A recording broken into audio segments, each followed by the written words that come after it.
History repeated itself with surgical precision, and Henry VIII was the butcher holding the blade. 2 queens. Same charges. Identical endings.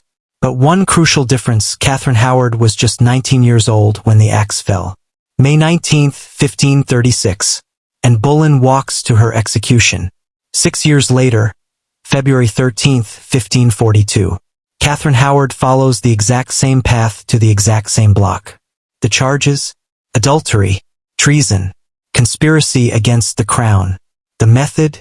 Public humiliation, show trials, beheading. The executioner? The same king who had once promised them the world. But here's what the history books won't tell you. Henry didn't just repeat his crime, he perfected it. Anne Boleyn's execution taught him exactly how to destroy a woman more efficiently. Catherine Howard's death was the masterpiece of a man who had learned to kill with precision. By the end of this investigation, you'll see how a king transformed from husband into executioner, and how he used each murder to perfect the next. This is the story of how Henry VIII created a formula for destroying women, and why Catherine Howard never stood a chance. The pattern was already set. The blade was already sharpened, and Henry VIII was ready to use everything he had learned from his first royal murder. Anne Boleyn was never supposed to be queen.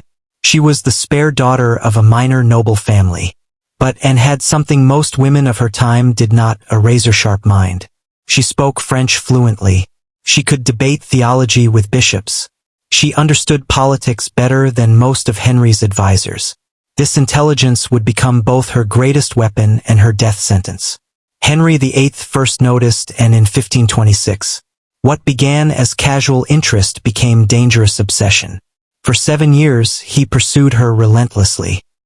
He wrote her 17 love letters, each more desperate than the last. He broke from Rome. He defied the Pope. He tore England apart, all for Anne Boleyn. The promises came fast and heavy. She would be his beloved queen. She would give him sons. She would rule beside him as his equal. Henry painted a picture of partnership, of shared power, of eternal devotion. But every promise was a trap. Every vow was a chain. Henry was not creating a partner, he was designing his first victim. January 25, 1533. A secret ceremony in the dead of night. Anne Boleyn becomes Henry's wife, already carrying his child. The secrecy should have been her first warning. September 7, 1533. Elizabeth is born. Henry had demanded a son. He got another daughter. The king's disappointment was immediate and devastating. The same man who had moved heaven and earth to marry and now looked at her with cold calculation. 1534. A miscarriage. Henry's patience began to crack. January 1536. Another miscarriage. This time, allegedly a son. Henry's anger turned to something far more dangerous: indifference. Then came January 24, 1536. A jousting accident nearly killed the king. When Henry awoke, something fundamental had changed. The man who had once written passionate love letters to and now spoke to her with Arctic coldness. The transformation was swift and terrifying. The accident had done more than injure Henry's body.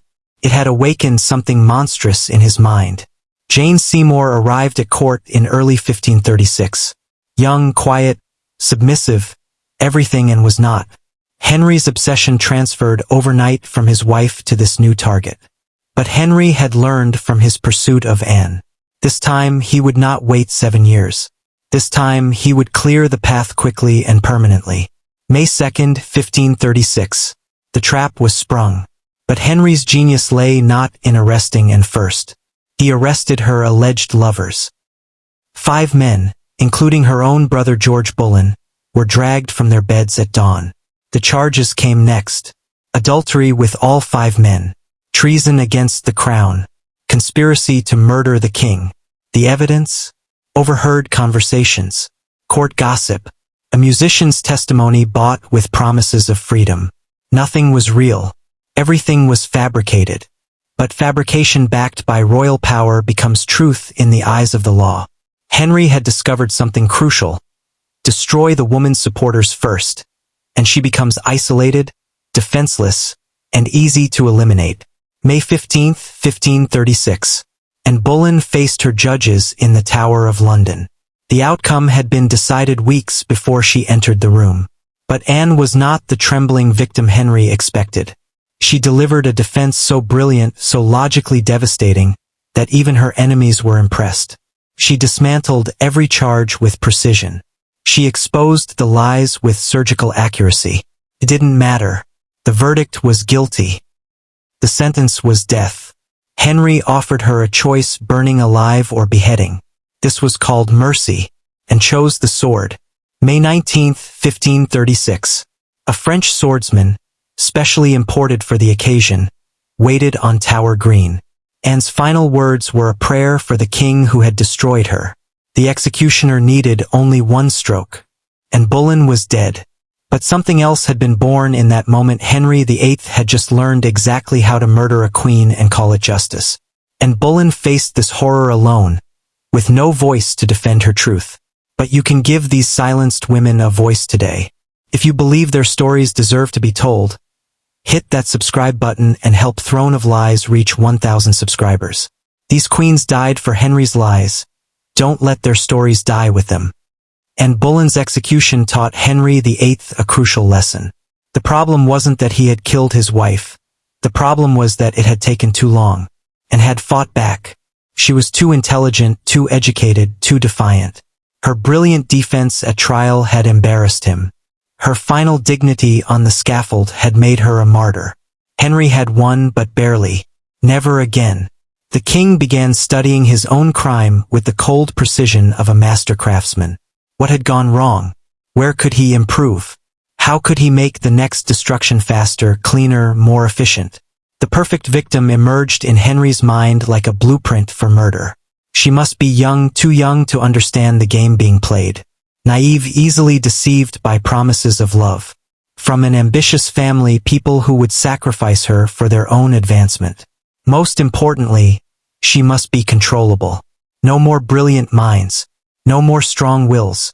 No more women who could expose his lies in open court. Henry's method evolved with chilling precision. Faster accusations to prevent public attachment.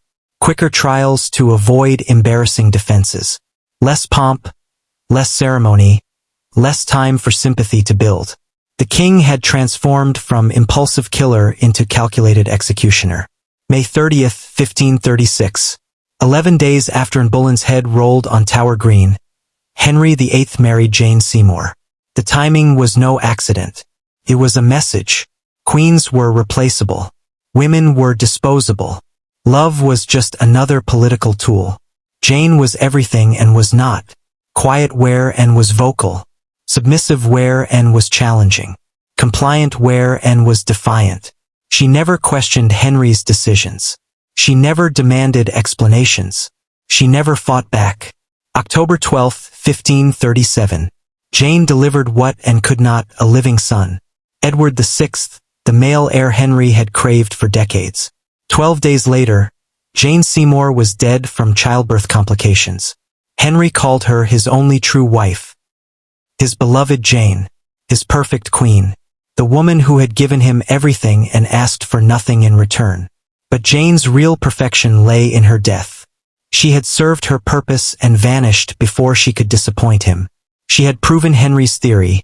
When women knew their place, everyone was happier. The experiment was a complete success. Henry now knew exactly what kind of woman he needed, and exactly how to handle her. January 1540. Anne of Cleves arrived in England to become Henry's fourth wife. She was chosen from a portrait selected like livestock, expected to be grateful for the honor. But Anne of Cleves had something Henry hadn't anticipated: independence. She refused to be humiliated when Henry rejected her. She negotiated her own annulment terms. She demanded property, income, status. When Henry tried to destroy her, she simply smiled and took his money. July 1540. The marriage was annulled after 6 months. Henry's fury was volcanic. Another intelligent woman had outmaneuvered him. Another strong will had survived his attempts at destruction. Someone had to pay for this failure. July 28, 1540. Thomas Cromwell, Henry's chief minister and the architect of the Anne of Cleves marriage, was executed on Tower Hill. His crime? Giving the king exactly what he had asked for, and watching it fail spectacularly. But even as Cromwell's head fell, Henry was already hunting his next victim. This time, he would not rely on portraits or political alliances. This time, he would choose personally. Young, beautiful, controllable, from a family hungry enough for power to sacrifice their own daughter. Catherine Howard was already at court, already caught in Henry's predatory gaze. She was 19 years old and had no idea what was coming for her. The lessons had been learned. The method had been perfected. All that remained was the execution. Catherine Howard was born to die for Henry VIII. She just didn't know it yet. 19 years old. Maybe younger. The exact date of her birth remains unknown. Lost in the chaos of a family that saw daughters as currency, not children. Born sometime between 1521 and 1523, Catherine was everything Henry had learned to look for in his next victim. She was poor, a distant cousin of the powerful Howard family, raised in their household like a servant. Her education was minimal, she could barely write her own name. Where Anne Boleyn had been sharp as a blade, Catherine was soft clay, ready to be molded. The Duke of Norfolk saw opportunity in his young relative's beauty. Catherine would be his weapon to control the king. He placed her at court, dressed her in fine clothes, positioned her where Henry's wandering eye would inevitably find her. But Norfolk made one critical error. He forgot about Catherine's past. Henry Mannix, her music teacher. Francis Derham, a gentleman in the Howard household. Both had been Catherine's lovers before she was even 16 years old. Both had promises from her. Both had left evidence. These relationships were not crimes. They were not unusual for a young woman of her class. But they were weapons waiting to be used against her when the time came. July 28, 1540. 2 ceremonies took place that day. At dawn, Thomas Cromwell was executed on Tower Hill. At noon, Henry VIII married Catherine Howard. The timing was Henry's signature cruelty. Life and death, celebration and execution, all in the space of a single morning. The message was clear. This is what happens to those who displease the king. Henry called his new bride his rose without a thorn. He showered her with jewels, with lands, with titles. He wrote poetry about her youth and beauty. At 49 years old, obese and diseased, Henry believed he had found his fountain of youth. Catherine was 19. The power imbalance wasn't just vast, it was absolute. She had no education to match his intellect, no political connections to rival his authority, no wealth to challenge his control. The warning signs appeared immediately.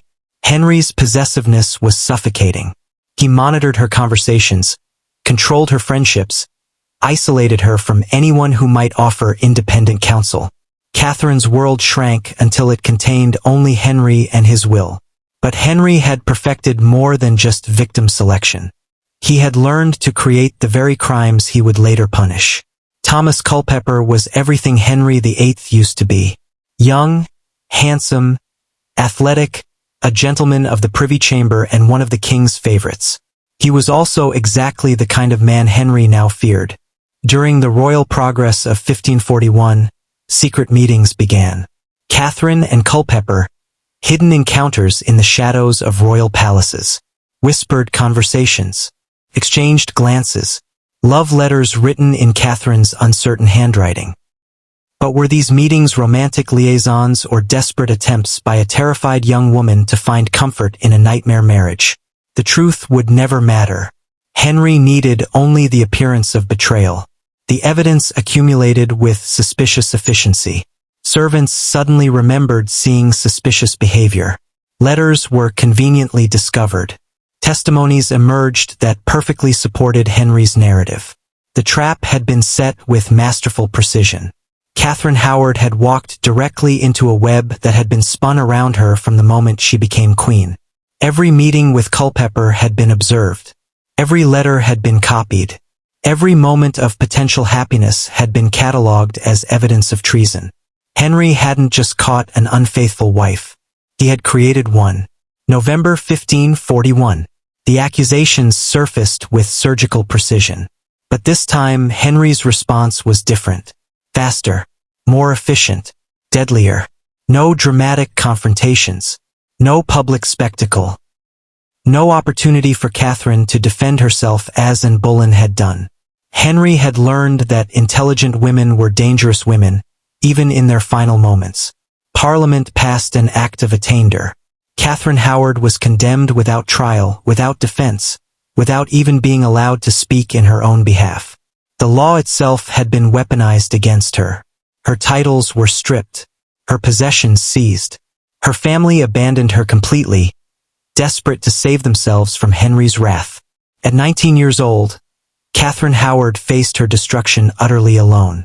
February 13, 1542. No French swordsman this time. No dramatic final speeches. No opportunity for martyrdom or dignity. Catherine Howard was executed with brutal efficiency on Tower Green. The entire process, from accusation to execution, had taken just 3 months. And Boleyn's destruction had required 4. Henry VIII had shaved a full month off his murder timeline. The king had perfected his formula. The method was now flawless. The only question was whether there would be a next time. Catherine Howard was just 19, younger than most of you watching this. She had no trial, no chance to defend herself, no voice at all. But you have a voice. Use it to make sure stories like hers are never forgotten. Subscribe to Throne of Lies and help us reach 1,000 subscribers. These women's stories matter, make sure they're heard. Henry VIII didn't just murder 2 queens. He created a blueprint for destroying women, and he followed it with surgical precision. Step 1. Public humiliation and isolation. Both Anne Boleyn and Catherine Howard were systematically separated from their supporters. Henry stripped away their allies, their friends, their family connections. When the final blow came, they stood alone. Step 2. Arrest the alleged lovers first. Henry never began with the queens themselves. Mark Smeaton, Henry Norris, William Brereton, Francis Weston, George Boleyn, all arrested before Anne. Thomas Culpeper and Francis Dereham, taken before Catherine was even accused. The message was clear. These men died because of these women. Step 3. Identical charges. Adultery, treason, conspiracy against the crown. The same words, the same accusations, the same predetermined narrative. Henry had discovered that certain crimes justified any punishment. Step 4. Justice as theater. Both women faced courts where the verdict was decided before they entered the room. The trials existed only to legitimize murder. The evidence was fabricated. The witnesses were bought. The outcome was guaranteed. Step 5. Swift execution. No time for public opinion to shift. No opportunity for sympathy to build. No chance for supporters to organize resistance. The blade fell while England was still processing the accusations. 2 women, 6 years apart, destroyed by identical methods. This was not coincidence. This was perfection through practice. But Henry VIII was not content to simply repeat his crimes. He refined them. Speed became his obsession. And Boleyn's destruction took 4 months from accusation to execution. Catherine Howard's took 3. Henry had eliminated 25% of the timeline, reducing the window for escape or intervention. Legal innovation followed. And Boleyn faced a trial, however rigged. Catherine Howard faced an Act of Attainder, condemnation by parliamentary decree without any trial whatsoever. Henry had discovered that legislative murder was cleaner than judicial murder. Public relations were carefully managed. And Boleyn's execution was a spectacle, foreign swordsman. Dramatic final words, crowds of witnesses. Catherine Howard died with brutal efficiency, ordinary executioner. No speeches, minimal ceremony. Henry had learned that martyrs were made from theater, not from silence. Family destruction became total. And Boleyn's father survived her execution. Catherine Howard's entire extended family was obliterated. Henry had realized that leaving survivors meant leaving witnesses, and witnesses could become problems. Each murder informed the next. Each execution taught new lessons. Each death made the following death more efficient. The real horror was not that Henry VIII killed his wives. The real horror was that he got better at it. This was never about passion, jealousy, or rage. These were calculated eliminations performed by a man who treated murder like any other administrative task, something to be improved through experience and refined through repetition. Henry's learning curve was steep and deadly, and Boleyn taught him the value of speed. Catherine Howard proved the efficiency of legal innovation. Each woman who died made the next woman more vulnerable. The pattern was set in stone. Women were useful when they served Henry's needs: political alliance, sexual gratification, the promise of male heirs. When they stopped serving those needs, they became obstacles to be eliminated. But Henry had learned something even more chilling. He had discovered that he could murder queens and call it justice. He could destroy lives and be praised for protecting the crown. He could commit the ultimate crimes and history would remember him as a great king. The pattern didn't end because Henry found mercy. It ended because Henry died first. 2 queens had been sacrificed to perfect a system of royal murder. How many more would have followed if death hadn't finally claimed the executioner himself? History has been kind to Henry VIII. Too kind. The sanitized version sounds almost romantic. Henry had 6 wives. 2 were executed. Simple. Clean. Forgettable. The brutal truth is something else entirely. Henry VIII systematically destroyed women who failed to give him sons. He created a machine for murdering queens and disguised it as royal justice. He turned marriage into a death sentence and called it love. But Henry's methods didn't die with him. Walk into any boardroom, any political office, any center of power today, and you'll find the same tactics. Public humiliation to isolate victims. Character assassination to justify destruction. Legal manipulation to legitimize abuse. Powerful men still follow Henry's playbook. They still create evidence where none exists. They still destroy reputations before destroying lives. They still claim their crimes are necessary for the greater good. These stories matter because the pattern never ended. It just evolved. The stakes may be different, but the methods remain identical. Henry VIII taught powerful men how to destroy those who threaten them, and they're still learning from his example. And Boleyn and Catherine Howard weren't just victims of one monster king. They were the first casualties in a war that continues today. Both women committed the same unforgivable crime. They failed to produce living male heirs. And Boleyn gave Henry a daughter and miscarriages. Catherine Howard gave him nothing but disappointment. In Henry's mind, this failure justified everything that followed. But Henry VIII was never a king who occasionally killed. He was a serial killer who happened to wear a crown. The throne didn't corrupt him. It gave him the tools to perfect his nature. Only death stopped the cycle. Henry died in 1547, obese and rotting, his body as diseased as his mind. If he had lived longer, more women would have followed Anne and Catherine to the block. Their legacy should be one of brilliance and strength. And Boleyn was one of the most intelligent women of her age. Catherine Howard was a teenager who showed remarkable courage in her final moments. Instead, they're remembered as cautionary tales about the dangers of ambition and infidelity. Henry won even in death. His lies became their epitaphs. And Boleyn and Catherine Howard died because one man had absolute power and used it to destroy anyone who disappointed him. Today, you have the power to make sure their stories survive his lies. Hit that subscribe button, help Throne of Lies reach 1,000 subscribers, and ensure that powerful men can never again silence the women they destroy. Their voices were silenced, but yours doesn't have to be. History repeated itself because Henry VIII perfected his formula for murder. What happened to Anne Boleyn wasn't a tragedy, it was a rehearsal. What happened to Catherine Howard wasn't a crime of passion, it was the masterpiece of a practiced killer. The lesson is clear. Absolute power doesn't corrupt absolutely. It reveals the monster that was always there. And here on Throne of Lies, we'll keep exposing the monsters behind the crowns. Because their victims deserve better than the lies history tells about them.